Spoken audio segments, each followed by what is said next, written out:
pertama yaitu definisi i'tikaf. Apa sih yang dimaksud dengan i'tikaf? I'tikaf secara bahasa artinya al-mukth, berdiam diri. Ya, berdiam diri. Adapun secara istilah, i'tikaf adalah berdiam diri di masjid dalam rangka taqarrub kepada Allah Subhanahu wa taala, mendekatkan diri kepada Allah Subhanahu wa taala. Jadi tujuan inti dari i'tikaf adalah untuk memperbanyak ibadah kepada Allah Subhanahu wa taala. Baik. Yang kedua, hukumnya. Apa hukum i'tikaf? Perlu diketahui ayyuhal ikhwah bahwa i'tikaf bukan syariat yang khusus ada di Islam saja. Tidak. I'tikaf sudah ada dalam syariat-syariat sebelum kita. Allah Subhanahu wa taala berfirman dalam surat Al-Baqarah ayat 125, wa ahidna ila Ibrahim wa Ismaila an tahhira baitiya lit-taifina wal akifin. Kami memerintahkan kepada Nabi Ibrahim dan Nabi Ismail untuk membersihkan rumahku, yaitu Ka'bah, ya, untuk orang-orang yang tawaf dan orang-orang yang i'tikaf.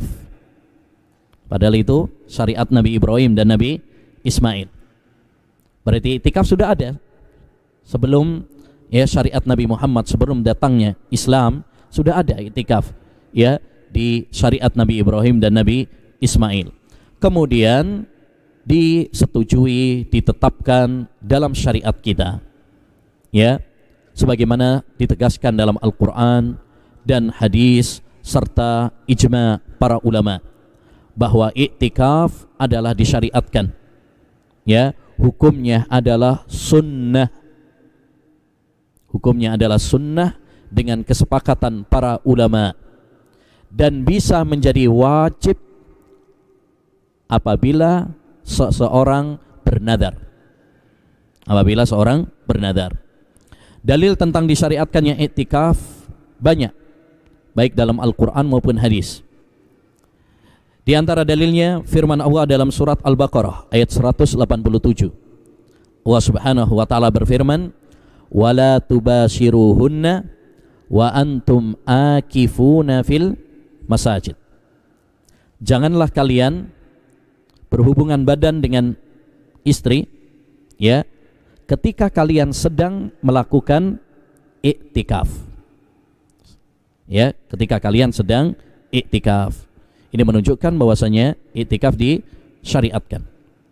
Demikian juga hadis banyak sekali yang menunjukkan bahwasanya i'tikaf itu disunnahkan, bahkan dipraktekkan oleh Nabi dan para sahabatnya.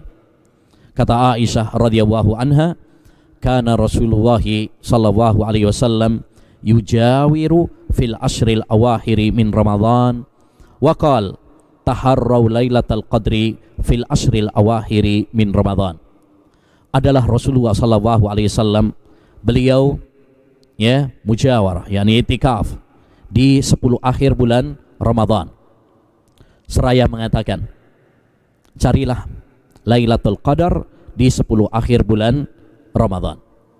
Ini menunjukkan bahwa Nabi SAW pernah i'tikaf. Dan apa yang dilakukan oleh Nabi, maka itu menunjukkan sunnah. Karena sunnah adalah apa yang disandarkan kepada Nabi SAW berupa ucapan, perbuatan, maupun takrir, persetujuan Nabi SAW. Ini dalil dari Quran dan dalil dari hadis. Dikuatkan lagi dengan ijma, kesepakatan para ulama.